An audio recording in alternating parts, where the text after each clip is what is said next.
réaliser une pâte sucrée au cacao extra noir. Préparer nos éléments: du beurre à température ambiante, pas trop mou, du sucre glace, nous avons au préalable tamisé, du sirop de glucose, de la farine, également au préalable tamisé, de la poudre de noisette, également tamisée. Nous pouvons la remplacer éventuellement par de la poudre d'amande. Ici, la poudre de cacao, poudre extra noire,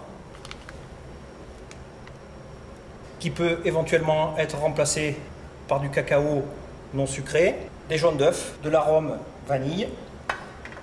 Nous avons un cul de poule, une balance, une maryse, une plaque à débarrasser et ici éventuellement de la farine pour fleurer le poste de travail. Dans un premier temps, nous allons mélanger le beurre, le sirop de glucose et le sucre glace.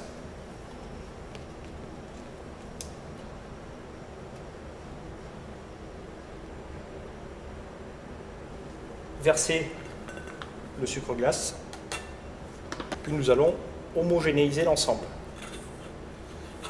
Cette méthode est assimilée à la méthode par crémage.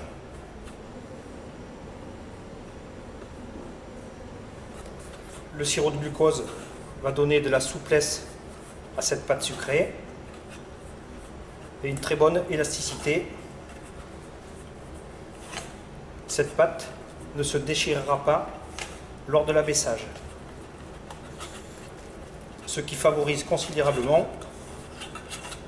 son utilisation, notamment lors des fonçages de cercle. Les beurres et le sucre sont donc mélangés. Nous allons rajouter maintenant les poudres, donc la farine, la poudre de noisette, la poudre de cacao extra noir, puis à nouveau homogénéiser l'ensemble.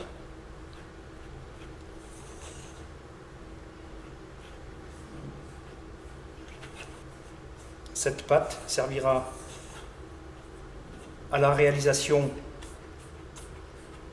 de tartelettes, éventuellement de semelles pour entremets, pour bûches. Et également, nous pourrons faire des petits fours du style Oreo.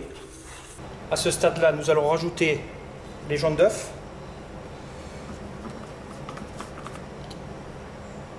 l'arôme extrait de vanille,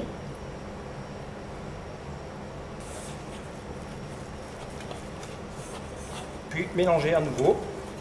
En fonction des quantités, nous pouvons évidemment réaliser cette pâte à l'aide d'un batteur mélangeur qui sera équipé de la feuille. Pour terminer, verser la pâte sur le marbre, puis nous allons légèrement fraiser de manière à ce que la pâte soit complètement homogène.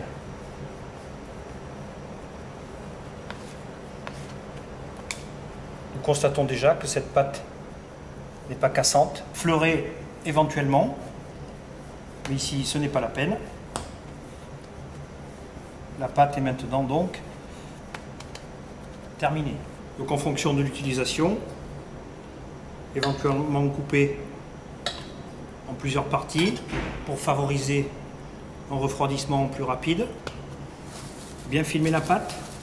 Puis nous allons maintenant réserver en enceinte réfrigérée, plus 3 degrés, pendant minimum 4 à 5 heures. Ou éventuellement, si nous avons une cellule de refroidissement, 1 heure de refroidissement rapide conviendra. La pâte a eu le temps de repos nécessaire. Nous allons éventuellement l'homogénéiser à nouveau, la ramollir un petit peu, fleurer très légèrement le poste de travail,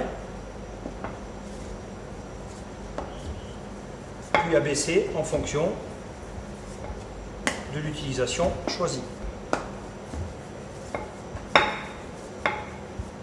Nous constatons que cette pâte n'est pas friable, pas cassante.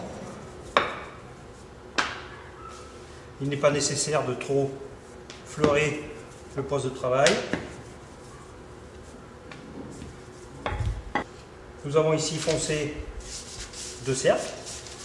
Nous allons, avec cette pâte, réaliser des petits sablés ronds de type Oreo, abaissés environ 3 mm d'épaisseur. Nous avons ici fait fondre du beurre de cacao. À l'aide du pinceau, nous allons enduire la surface de la pâte, puis ici, une feuille de transfert collée par-dessus.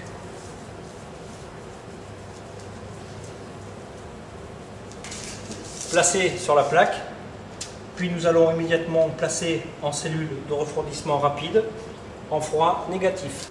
Nous avons donc ici le temps de repos nécessaire, environ 10 minutes. Nous pouvons décoller, puis à votre convenance, découper, dépaler. Nous avons donc préchauffé le four à 150 degrés.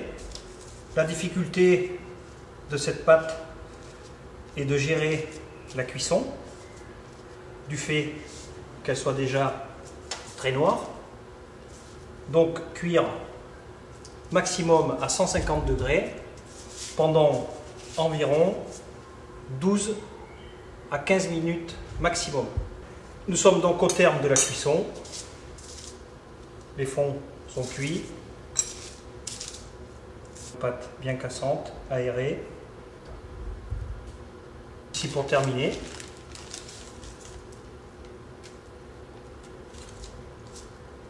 pour insérer ici une ganache framboise, une ganache à la vanille.